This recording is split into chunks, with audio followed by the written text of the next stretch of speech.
We have some breaking news coming in from Pune, where the blast accused murdered Aslam Sheikh, also known as Bunty Jahagirdar, and accused in the 2012 bomb blast case on Jangli Maharaj Road in Pune, was shot dead on Wednesday in Sri Rampur, Helia Nagar. The motive behind the attack is currently unclear. According to the reports, he had gone to the area to attend a funeral. While returning from the cemetery after the funeral, unidentified assailants opened fire on him near the main gate of the German hospital in the city. Seriously injured, he was immediately rushed to the hospital, but he died before treatment could begin. It is noteworthy that Bunty was arrested in 2013 in connection with the August 2012 Pune bomb blast case. He was later released on bail in 2023. The incident has caused a sensation in the area. The police have reached the spot and they have launched an investigation. Meanwhile, the CCTV footage from the surrounding area is being examined to identify and apprehend the attackers, and a case is being investigated from all the angles. Pune blast accused has been shot dead. Satyaprakash, my colleague, is joining us live on the broadcast for more on this. Satyaprakash, इस पे जो भी जानकारी आ रही है कि Pune bomb blast के जो एक्यूज थे उसको शॉट डेड कर दिया गया है, इस पे और जानकारी दीजिए।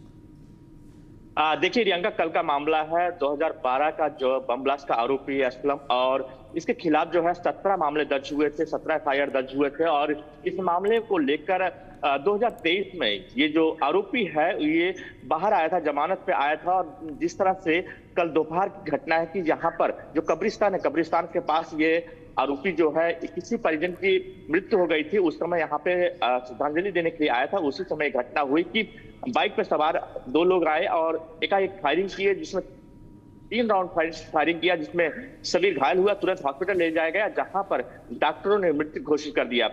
उसके बाद थोड़ी देर बाद ही श्री रामपुर के इलाके में ही जो पुलिस स्टेशन है, शिरडी पुलिस स्टेशन, वहां पे जो आरोपी है वहां पहुंचे और पुलिस स्टेशन में सरेंडर कर दिए।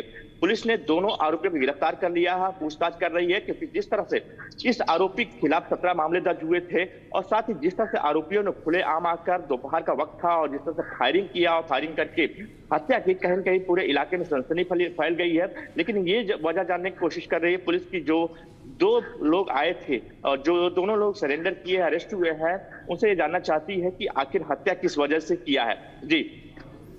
जी, मोटिव अभी भी क्लियर नहीं है। जैसे कि आपने बताया कि जो अनआइडेंटिफाइड असेलेंट्स थे उन्होंने खुद जाके सरेंडर किया, पर इन्वेस्टिगेशन अभी भी आगे जारी है। हम एक्सपेक्ट क्या कर सकते हैं आगे की प्रोसेस में इस घटना में?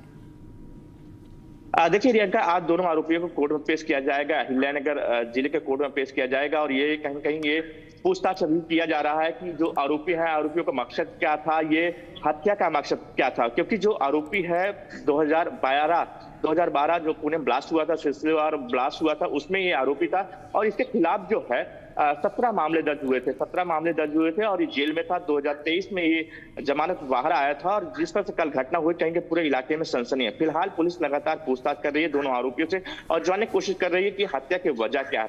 जो इसका पारिवारिक पृष्ठभूमि है, ये पारिवारिक कहीं कहीं राजनीतिक पृष्ठभूमि से आता है जो आरोपी है। और इसके जो घर के चाचा है, इसके वहाँ नगर परिषद भी है। तो कहीं कहीं पारिवारिक पृष्ठभूमि के आधार पर ही पुलिस भी जांच कर रही है कि क्या कोई राजनीतिक साजिश तो नहीं है। लेकिन फिलहाल कहीं कहीं लगातार जो दोनों आरोपी हैं उनसे पूछताछ किया जा रहा है। जी। All right, Satyaprakash, thank you for joining us with those details on that breaking development coming in. With that, viewers, we shift our focus.